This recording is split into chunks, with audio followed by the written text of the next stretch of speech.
Raising money for your company does not guarantee success. Raising money may actually guarantee failure. The only time you want to raise money is when you don't need it.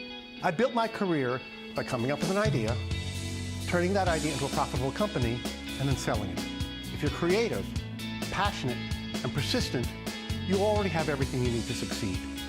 Let me explain why. If you're going to go for funding, it's going to take you about 6 months to go through the process. Your business is entirely on hold while you're seeking funding. And if you fail to get funding, you've wasted those 6 months. When you do raise money through funding, here's what life is like. You're now an employee.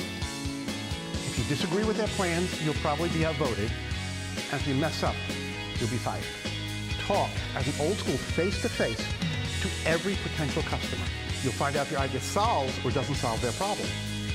You have to put your ego on hold and let them rip apart your idea while they tell you what they really need.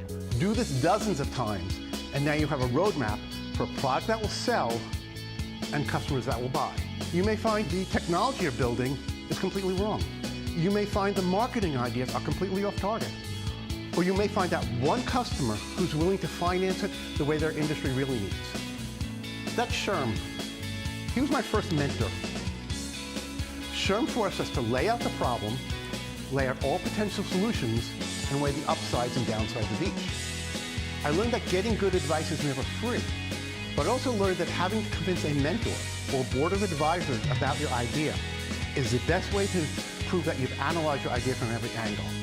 If you can't convince your mentor or board of advisors that your plan is great, you have to come up with a different plan. In closing, if you're starting a company without money, you already have everything you need to succeed. You just have to be creative, passionate, persistent.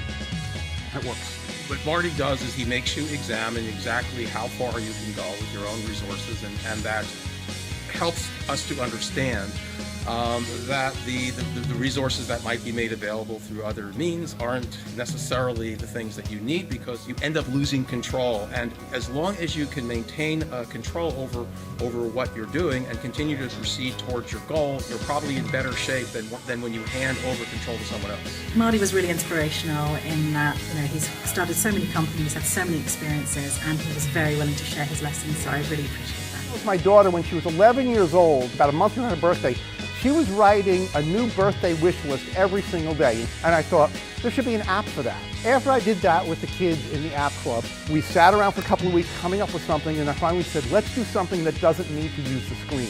And we decided, let's make a driving game for blind people, a multi-level game that you would drive with your ears instead of your eyes.